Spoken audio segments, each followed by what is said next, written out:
Nouveau départ pour Claire Chazal. 6 ans après une éviction brutale des JT du week-end de TF1, la journaliste a été poussée vers la sortie par France 5.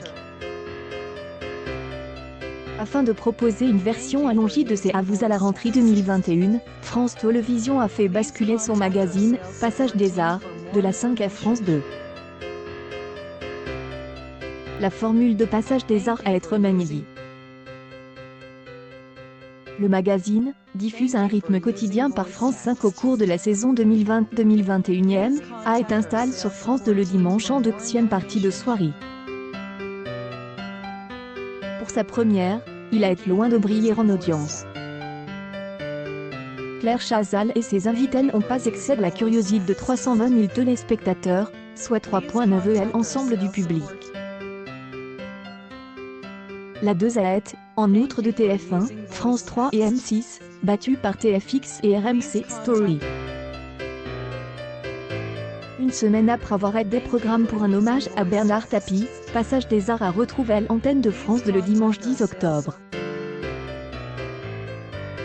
Claire Chazal passe en revue l'actualité culturelle entre 22h43 et 23h50.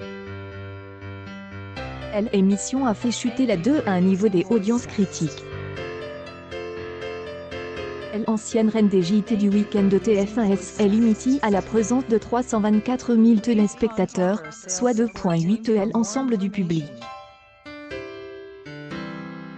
Alors que la 1 se disputait le leadership avec M6, France 2 a été supplantée par France 3, France 5, Arte, W9, TMC, RMC Story, RMC Découverte et Chérie 25.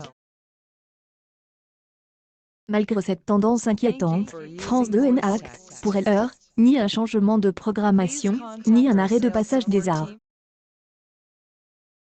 Le magazine de Claire Chazal proposera le 3e épisode de la saison ce dimanche 17 octobre.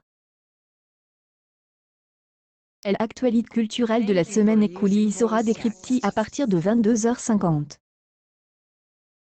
Puis, à 0h10, la chaîne publique poursuivra la diffusion de la saison 1 inédite des Enfers Blancs. La série islandaise, loin d'avoir été facilitée par Passage des Arts, a signé un démarrage catastrophique avec 1,4 part de marche pour l'épisode du dimanche 10 octobre.